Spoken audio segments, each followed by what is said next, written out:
राधे राधे दोस्तों, मैं कीर्ति आपका ज्ञानवर्धक कहानी चैनल में स्वागत करती हूँ। मैं आज आपके लिए एक और नई कहानी लेकर आई हूँ। कहानी अंत तक ज़रूर सुने, पसंद आने पर इसे लाइक व शेयर भी अवश्य करें। कहानी इस प्रकार है दोस्तों। किसी राजा के पास एक बकरा था। एक बार उसने ऐलान किया कि जो कोई भी इस बकरे को जंगल में चराकर तृप्त करेगा, मैं उसे अपना आधा राज्य दे दूँगा। किंतु बकरे का पेट भरा है या नहीं, इसकी परीक्षा मैं खुद लूँगा। इस ऐलान को सुनकर एक मनुष्य राजा के पास आया और कहने लगा कि बकरा चराना कोई बड़ी बात नहीं है। वह बकरे को लेकर जंगल में चला गया। सारा दिन उसने घास चरवाता रहा। शाम को जब वह बकरे को घर ला रहा था तो सोच रहा था, इसने पूरा दिन घास खाई है, यह तृप्त तो जरूर हुआ होगा। जब वह बकरे को लेकर राजा के पास गया तो राजा ने बकरे के सामने थोड़ी सी हरी घास डाली। वह फिर से खाने लगा। राजा भी हैरान हुआ और वह मनुष्य भी। कुछ दिन तक ऐसा ही चलता रहा। एक एक करके कई मनुष्य आते रहे और बकरे को अपने साथ ले जाकर अपनी परीक्षाएं देते रहे, लेकिन वह इस परीक्षा में कामयाब ना रह सके।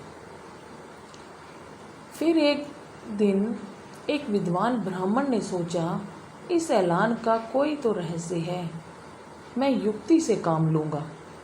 वह बकरे को चराने ले गया। जब भी बकरा घास खाने के लिए जाता, वह उसे लकड़ी से मारता।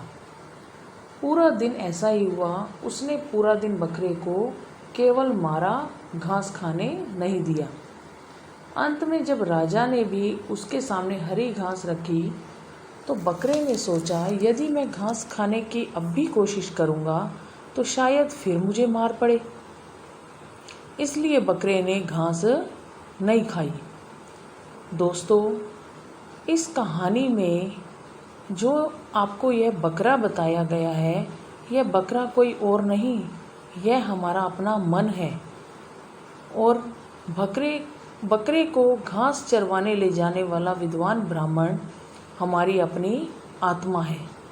और जिस राजा ने ऐलान करवाया था, वह राजा खुद परमात्मा है।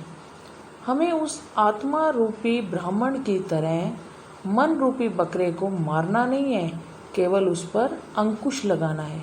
क्योंकि अगर मन सुधर गया तो हमारा जीवन भी अपने आप सुधर जाएगा। तो इसी प्रकार दोस्तों, हमें अपने मन को काबू में रखते हुए, अपनी इच्छाओं को सीमित रखते हुए अपने जीवन को सुधारना है। दोस्तों, अंत में मैं एक और सुंदर बात भी कहना चाहूँगी कि अगर आप किसी को छोटा समझ रहे हैं तो आप उसे या तो दूर से देख रहे हैं या आप उसे अपने गरूर से देख रहे हैं।